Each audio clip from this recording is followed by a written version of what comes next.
What does that even mean, Bowers Game Corner?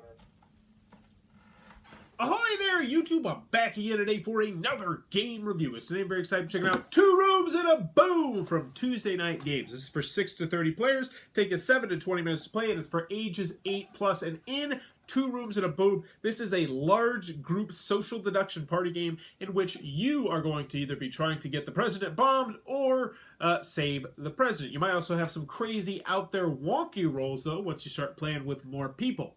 It is a large group party game, which I normally love. Do I love this, though? Let's open it up, and I'll tell you what I think. Alright then, we're going to take a look at what's going to get inside of Two Rooms and a Boom. So first and foremost, we have a handy-dandy rule booklet. It is 15 pages, double-sided, full color, full of pictures, illustrations, examples. It's very well done. It's a great rule booklet. Also, if you're playing with a larger crowd, I'd recommend going and watching a how-to-play video and just letting everyone watch it at the same time. That will kind of teach everyone. There's a couple good ones out there as well. Next, you're going to get your character guide right here, which is very, very important because in this game there will be tons and tons of different characters that you will be able to intermingle into the game, and this will go over each and every character that you see in front of you. Very well done. Answers most questions you're going to have about all the characters, so big thumbs up on that as well. So in Two Rooms in a Boom, what are you going to be doing? Well, each player is going to be given a role, and they're either going to be on the blue team, the green team, or the gray team. Every once in a while you get another odd duck team in there, but that for the most part is what you're going to do. The main stars of the show are going to be the bomber and the president. The bomber at the end of the game wants to be in the same room as the president, and the president wants to be in the opposite room, because in this game there will be 2 separate rooms that you will be playing in, aka 2 separate areas, but ideally 2 separate rooms. So bomber, president, same room, red team wins. President, bomber, different rooms, blue team wins. Gray team all have their own unique win conditions. When you're first setting the game, you need to figure out exactly how many players you're going to have. There's no need for a moderator in this game. You're going to get the bomber, you're going to get the president, and then you are going to get an even number of blue and red cards for the most part.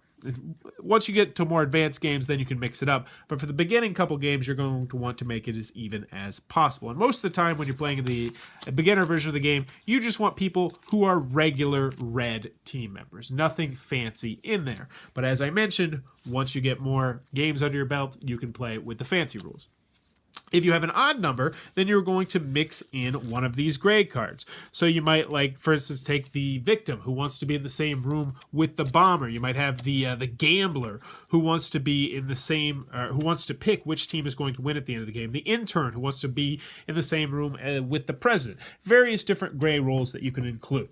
So once you have that completed, we'll just go ahead and just say 4 here and 4 here and then 1 here. You're going to mix up all these cards.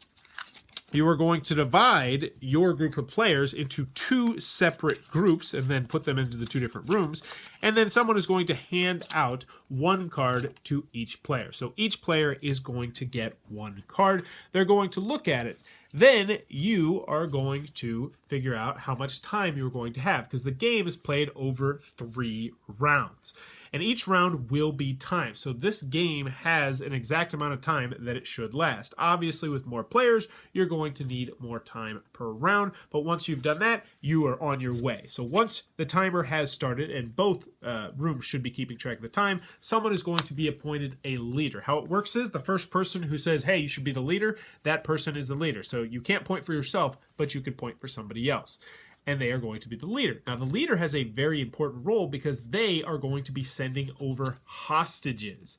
And hostages will be, how many hostages you send will depend on how much time, or how many players you have. So, for instance, right here we have the number of hostages sent and then how many minutes you're going to be playing it, depending on the number of rounds.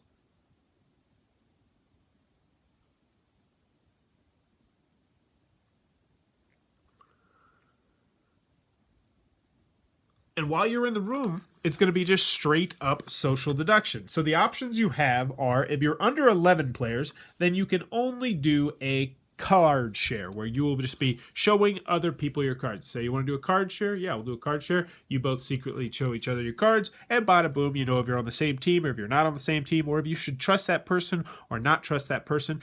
and you're going to go about your merry way. Now, when you're playing with more than 11 players, which I think is the ideal player count, you can do what's just called a color share, where you can do like this and just show your color. But once you get with more players, then you can start adding spies who actually are on different teams. So it might look like they're on the blue team, but in actuality, they're actually on the red team. Lots of crazy roles are in this game. But after the time limit has been done, the leader is then going to send a certain amount of people from that room to the other room. Those people are called hostages. They will make a swap, and then you will move on to round 2. You will rinse, wash, and repeat. You'll do it again for round 3. After that, you are going to meet in the middle, but make sure you stay with your same room. At this point, anyone with a gray card is going to reveal themselves and say, hey, I'm the intern or I'm the gambler or whatever. And then the bomber and the president will reveal themselves as well. If the president and the bomber are in the same room, red team wins. If not, then the blue team wins. Now, that's the oversimplified glance. But once you know what you're doing, there are tons and tons and tons. Clowns and psychologists and spies and security and bouncers and martyrs and zombies and drunks. I love playing with the drunk. The drunk person doesn't even know until the very last round which team they are on, which can be very humorous, especially if they have important roles. But anywho, you're going to do that. After the third round, you're most likely going to want to play it again because it's a super fun game, but I'll save that more for the pros and cons. That, in a nutshell, is what you're going to get inside of 2 Rooms and a Boom.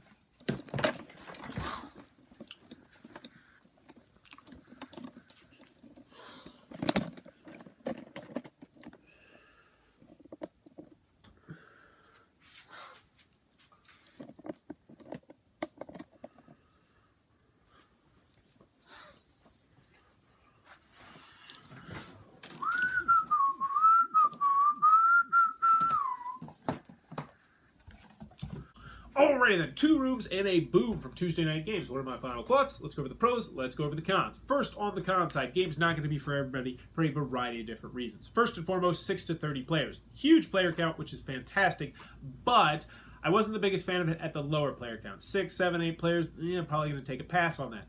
9, 10 players is good, but I really feel like the game's peak, where it's going to hit its peak, is 11 or more players, because it's going to allow you to start color sharing, which adds a whole different element to the game, which I like an awful lot. Also, with the higher player counts, you can add some more unique, quirky roles, which will really spice up the game. Another con that I have with this game is the fact that some of the roles don't work well together. And when you are the person who's setting up the game, you have to know that, which means you really kind of need to be focusing on the character guide. Now, the character guide does a good job of walking you through different roles and how they work, but still, I have had a couple games of this fall flat. I think 2 games have fallen flat that I've played of this because the person who set it up did not put the right characters in it, or they put characters that just didn't work well together in it. Another con I have with this game is that the theme is going to be a turnoff to some people. You're playing as a bomber trying to destroy the president. And while I personally don't mind that theme, a lot of people play with younger kids. And this is the kind of game that you could play with, say, 9, 10-year-olds.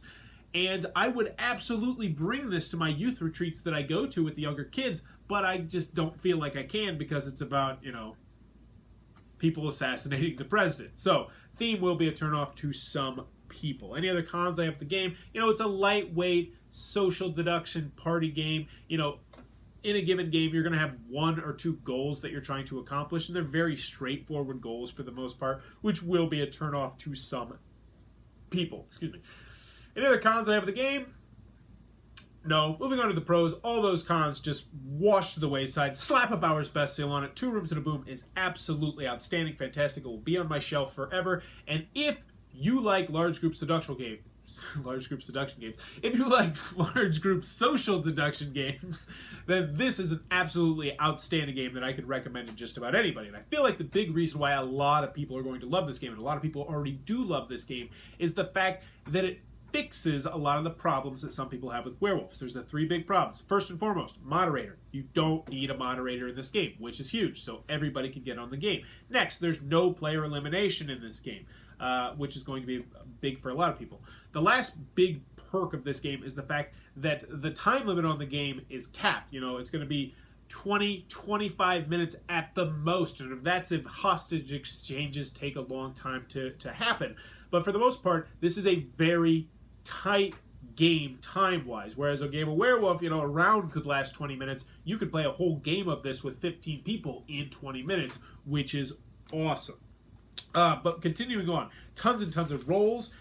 Like, oh my gosh, there are just so many different roles to explore, and a lot of them work so cool. And just getting a new role that you've never played before is always fun. I love the fact that there's different gray teams in there, so you're never quite sure what to expect or who to trust. And that is just an absolute blast. The components are very nice. The box it's not bigger than it needs to be, and the cards are plastic.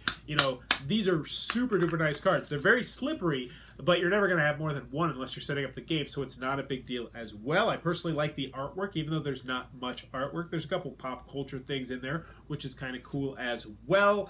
And just overall, it's a no-brainer. If you like large group social deduction games, if you like Werewolf or Witch Hunt or games of that ilk, get this. Give it a try. It's a great family game as long as you don't mind the theme. It's a great large group game, party game. This is easy enough that you can teach it to a party within, I'd say, 4, 5, 6 minutes, which is another good thing as well. That's another thing. Easy to learn, easy to teach, always a good thing. And just overall, Two Rooms and a Boom, outstanding. One of the best large group party games out there. Period. Highly recommend Two Rooms and a Boom from Tuesday Night Games. If you enjoyed this review, please be sure to click on that subscribe button down below. In the comments below, let me know, Two Rooms and a Boom or Werewolf? Which one do you prefer? For me personally, I still am on the Werewolf bandwagon, but it's super narrow, and I will not turn down a game of either of them at just about any time, especially with the large player counts. I just feel like Werewolf is a more memorable game because of the player elimination, because of the length of the game. But that being said, being able to knock out a game in 15 or 20 minutes and play this 5, 6, 7, 8, 9 times a night is absolutely fantastic as well. But let me know in the comments below, which one do you prefer and why? And as always, thanks for your time, YouTube.